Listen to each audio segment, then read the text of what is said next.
We all remember the thrill of a perfect action sequence. The gunfire, the explosions, the hero charging forward against impossible odds. But what if the version you saw wasn't the real one? Behind every released action film lies another cut, another version that never made it out of the editing bay. And in some rare, unsettling cases, what the studio greenlit on paper was completely different from what they eventually forced onto the screen. Entire performances were dubbed over. Endings were built from discarded scenes. Political messages were erased. Whole timelines were shifted. Not during filming. After it. Imagine wrapping an intense shoot. Months of work in the can, only to have studio executives step in and say, "We're rewriting it. Without you." These aren't just deleted scenes. These are full-scale rewrites happening after the cameras stopped rolling in post-production rooms, far from the directors, far from the actors, and definitely far from the audience. The result? Movies that feel off. Characters whose lips don't match the words. Final acts that feel stitched together from spare parts. Narratives that start one way but end somewhere completely different. The audience senses something's wrong, but they don't know why. Until now. These are the films where the real plot was buried under executive decisions, where the original vision was chopped, dubbed, looped, flipped, or just thrown out entirely. You thought you knew these movies. You didn't. Let's uncover 15 action films that were rewritten behind closed doors after the final cut had already been called. Fact: شباك واحد. Diplomatic immunity. 1991. You've seen villains with icy voices before. But what if that voice wasn't theirs at all? Diplomatic Immunity was meant to be a gritty, low-budget political thriller with a standout antagonist played by the menacing Zaki Noy. On set, his performance was praised for its unpredictability and cold charisma. But by the time the film hit VHS shelves, something felt off. His lips moved, but the voice didn't match. His menace? Gone. Replaced with a dull, emotionless dub. Why? After principal photography wrapped, producers grew concerned that Noy's accent and vocal delivery wouldn't resonate with American audiences. So they made a drastic decision. Hire another actor to dub over every line without informing the original cast or even the director. The result was jarring. Noy's physical performance remained on screen, but his intensity vanished. What was once a layered portrayal of a psychotic diplomat now came off as cartoonishly flat. The dissonance was so sharp that even casual viewers noticed something strange without ever knowing why. It was a post-production betrayal that didn't just affect one actor, it dismantled the entire arc of the film's central conflict. But voice wasn't the only thing studios have secretly swapped in the cutting room. Fact: شبكة اثنان. Scanner Cop. 1994. In the gritty world of Scanner Cop, minds explode literally. But behind the splatter was a far more subtle explosion. A political one that never saw the light of day. Originally filmed as a sci-fi thriller with a clear critique of authoritarian power structures, Scanner Cop featured a storyline where the psychic abilities of cops were used to suppress dissent and manipulate public perception. The antagonist? A corrupt city council exploiting telepaths to stay in power. But when test audiences and, more importantly, distributors began raising concerns about anti-government themes, the studio panicked. Instead of ordering reshoots, they restructured the entire narrative in post-production. Scenes were rearranged, dialogue was redubbed, key exposition was stripped out. The result? The villain went from a political manipulator to a generic mad scientist. Most fans never knew the difference. But attentive viewers spotted inconsistencies, scenes that contradicted one another, motivations that vanished mid-film, and emotional beats that led nowhere. The message was neutered. The vision was sanitized. Ironically, the very system Scanner Cop tried to criticize ended up rewriting its message. But some films didn't just lose a theme, they lost their ending altogether. Fact: شبكة ثلاثة. Caged Fury. 1991. It ends in fire. A triumphant escape. Redemption. Or so it seems. Caged Fury was one of those low-budget, exploitation-style prison thrillers that quietly gained cult status. It promised a gritty climax rebellion in flames, guards overthrown, justice served.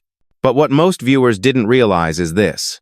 That ending wasn't part of the original script. It wasn't even shot for the ending. After production wrapped, test screenings revealed a problem.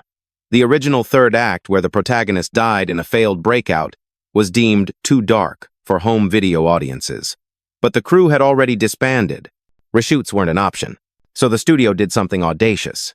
They salvaged unused footage from the first act, re-edited it out of order, added stock explosion inserts, and dubbed in voiceover narration to fake a victorious ending. If you watch closely, you'll notice recycled shots.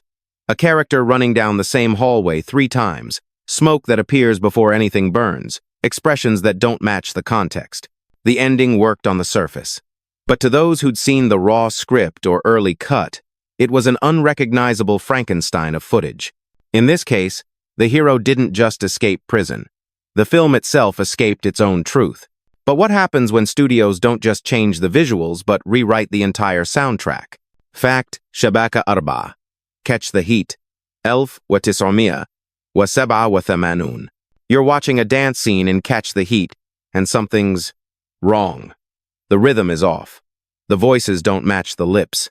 The atmosphere feels sterile. That's because the version you're watching was never meant to exist. Originally filmed as a gritty action-romance hybrid set against a backdrop of undercover drug enforcement, Catch the Heat was shot in English, with a funky, jazz-fusion soundtrack tailored for American audiences.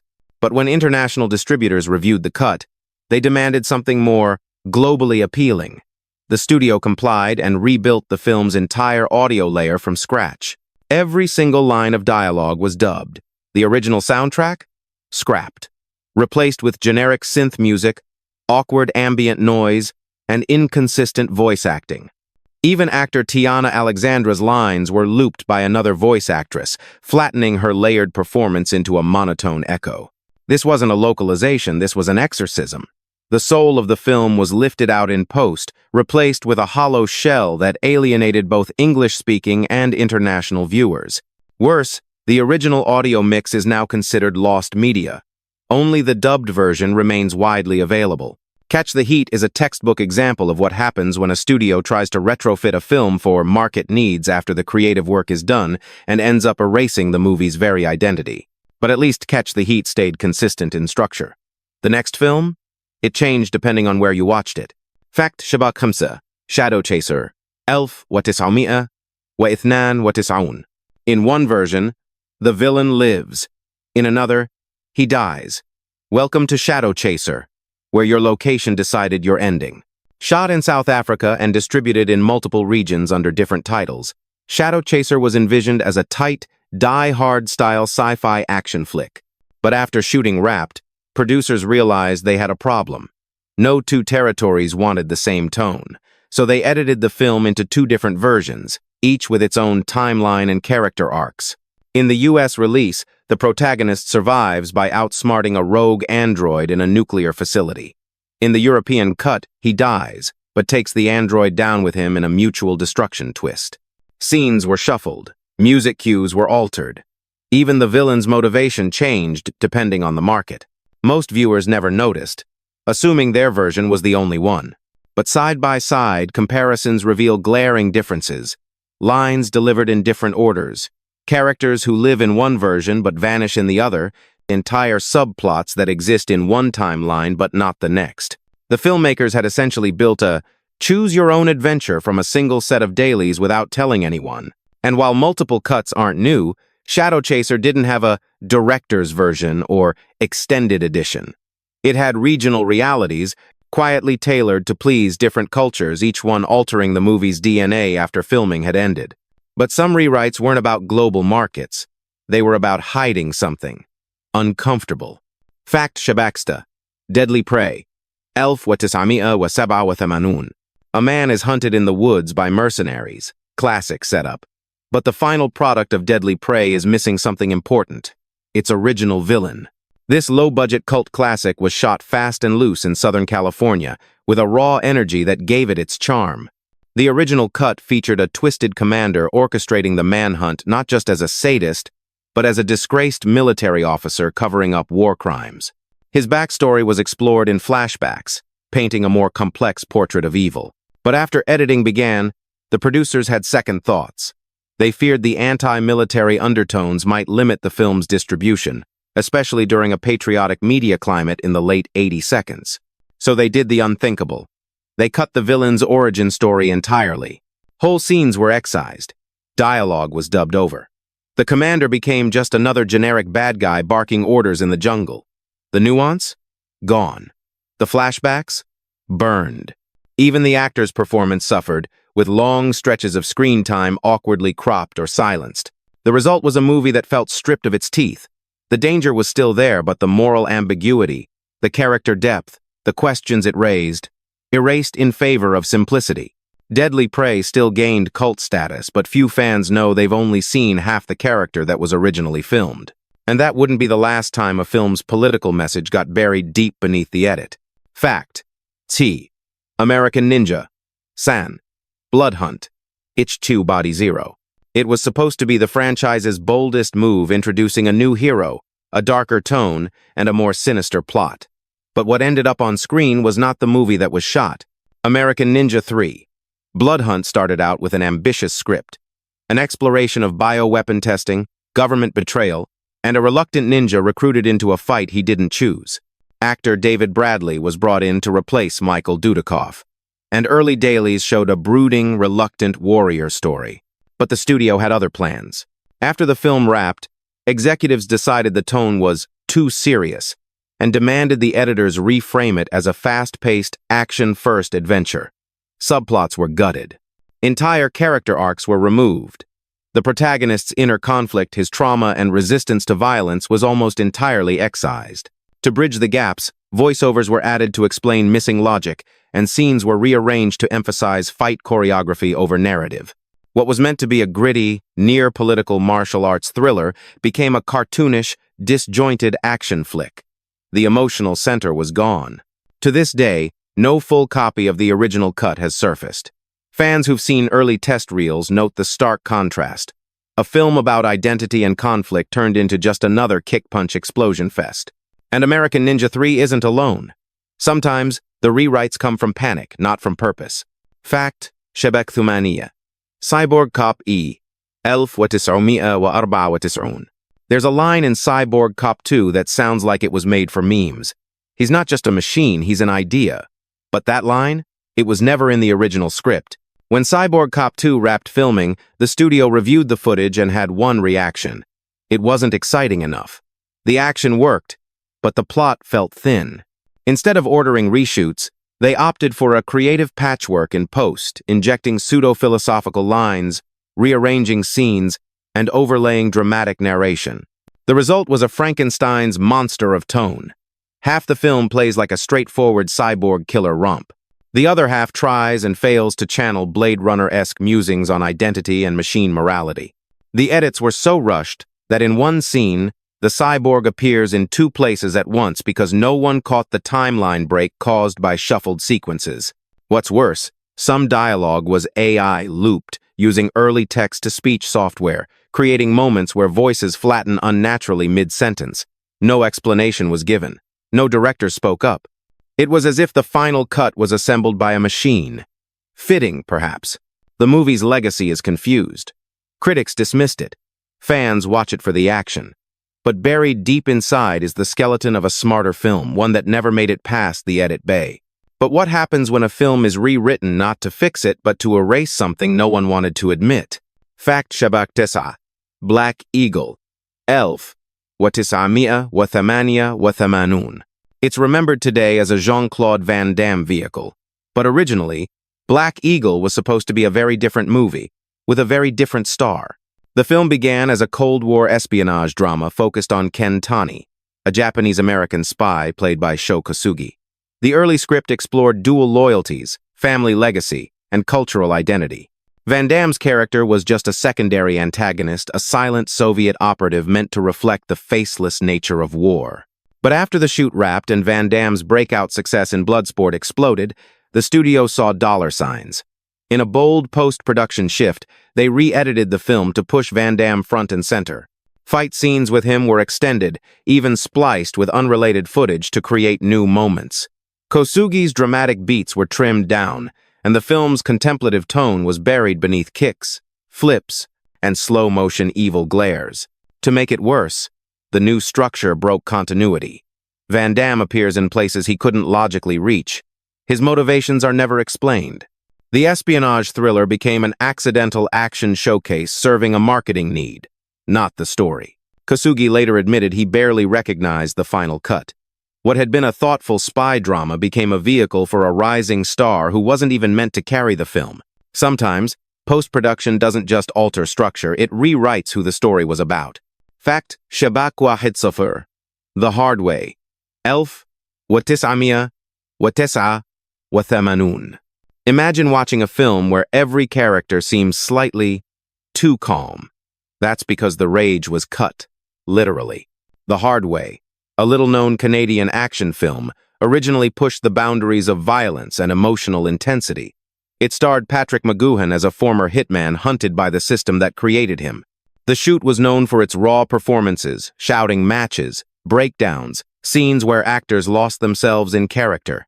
It was meant to be gritty, psychological, and relentless. But after filming, test audiences responded poorly to the film's tone. Feedback cards called it too intense, overwhelming, and uncomfortable. Rather than release it as is, the studio made sweeping edits in post-production. What followed was a systematic softening. Yelling was trimmed, silences were padded in, scenes with emotional breakdowns were shortened, and whole confrontations were looped with calmer dialogue. The emotional crescendo of the third act, a screaming match turned gunfight, was replaced with a muted negotiation, leaving critics confused by the sudden tone shift. The final product felt sedated. The story still made sense, but the fire was gone. And the audience never knew that somewhere in a vault exists a version where everyone screams, bleeds, and breaks down for real. But not every rewrite dulls emotion. Some sharpen it into something much darker. Fact, Hasonon. Executive target, 1,997. What if the hero wasn't supposed to survive? Executive target, a direct-to-video explosion fest, told the story of a stunt driver blackmailed into kidnapping the president. It's remembered for car chases and B-movie bravado. But the original script ended very differently with the protagonist's death. In the version that was shot, the stunt driver chooses to sacrifice himself, driving a rigged limousine off a bridge to stop the bad guys. The scene was emotional, slow, and deliberately tragic, positioning the character as a fallen martyr. The stunt was real. The shot was perfect. But once the studio reviewed the footage, they changed course. Test viewers didn't like seeing the hero die. So producers ordered a new ending cut from earlier footage, inserting an ambiguous explosion and reusing reaction shots to fake a happy twist. To bridge the gap, they added voiceover. Somehow, he made it. But the physics didn't match. Neither did the emotion. The shift was so abrupt that fans assumed there was a sequel in the works. There wasn't.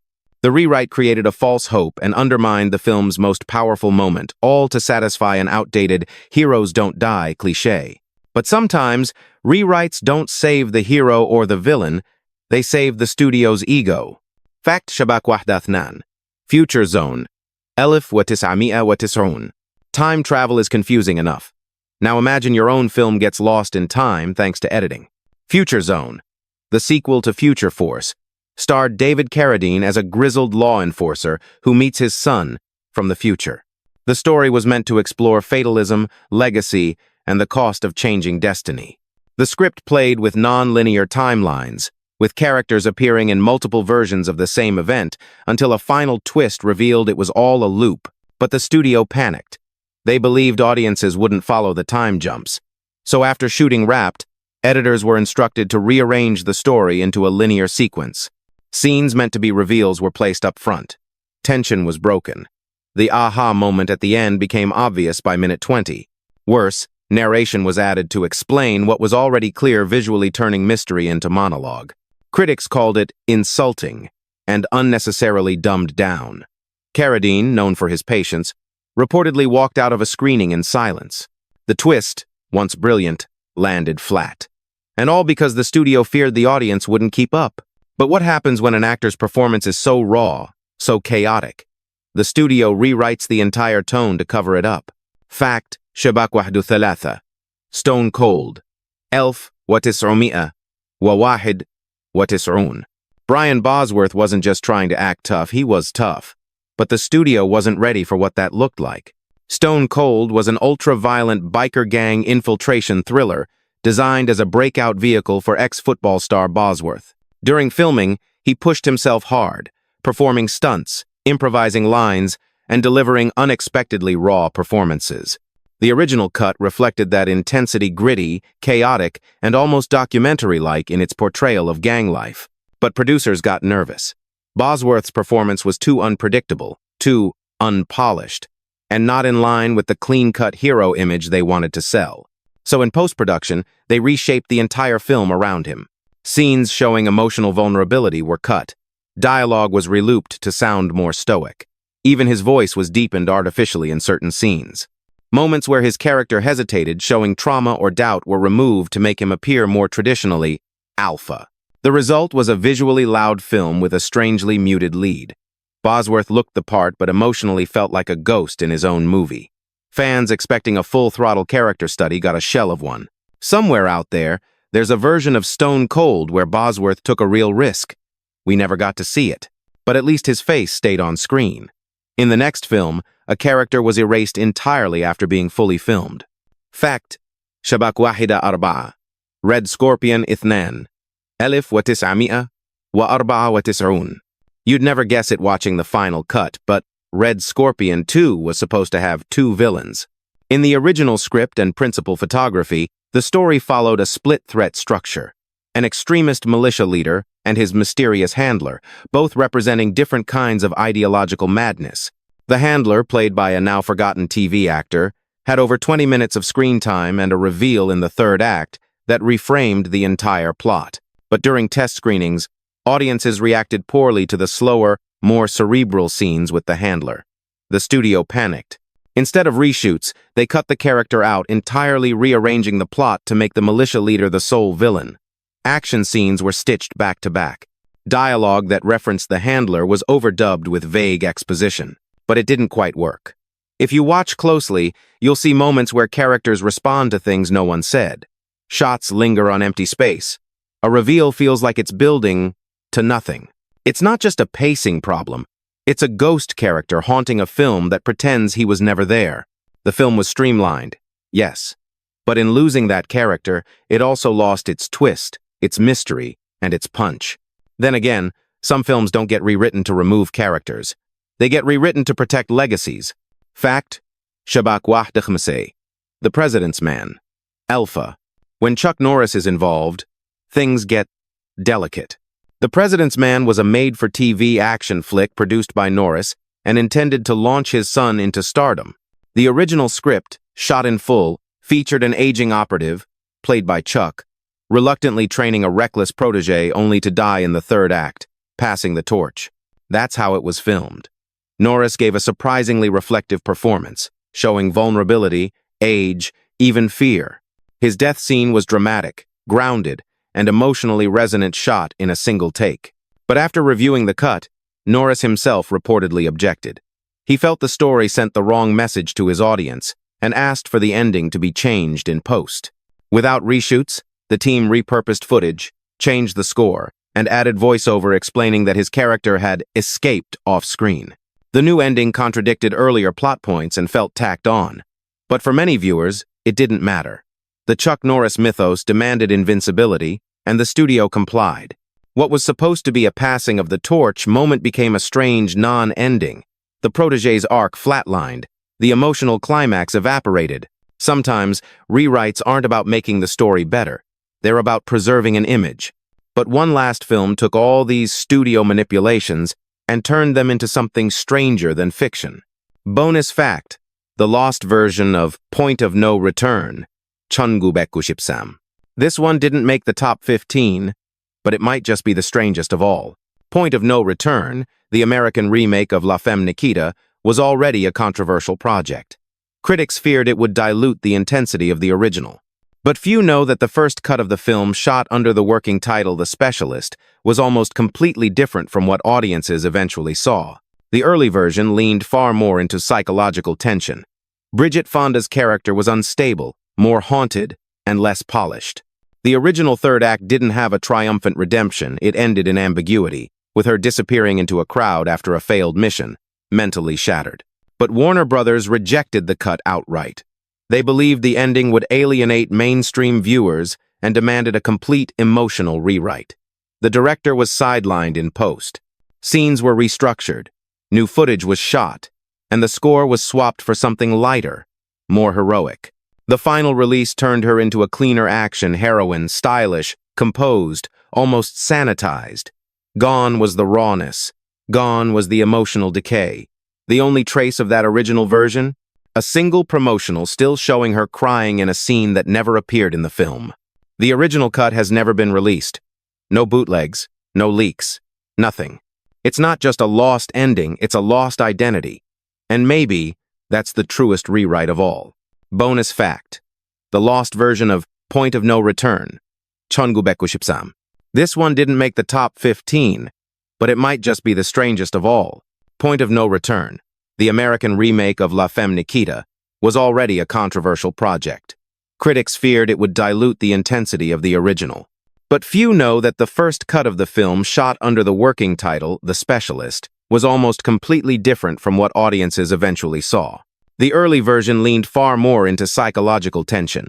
Bridget Fonda's character was unstable, more haunted, and less polished. The original third act didn't have a triumphant redemption, it ended in ambiguity, with her disappearing into a crowd after a failed mission, mentally shattered. But Warner Brothers rejected the cut outright. They believed the ending would alienate mainstream viewers and demanded a complete emotional rewrite. The director was sidelined in post. Scenes were restructured, new footage was shot, and the score was swapped for something lighter, more heroic. The final release turned her into a cleaner action heroine, stylish, composed, almost sanitized. Gone was the rawness. Gone was the emotional decay. The only trace of that original version? A single promotional still showing her crying in a scene that never appeared in the film. The original cut has never been released. No bootlegs, no leaks, nothing. It's not just a lost ending, it's a lost identity. And maybe that's the truest rewrite of all.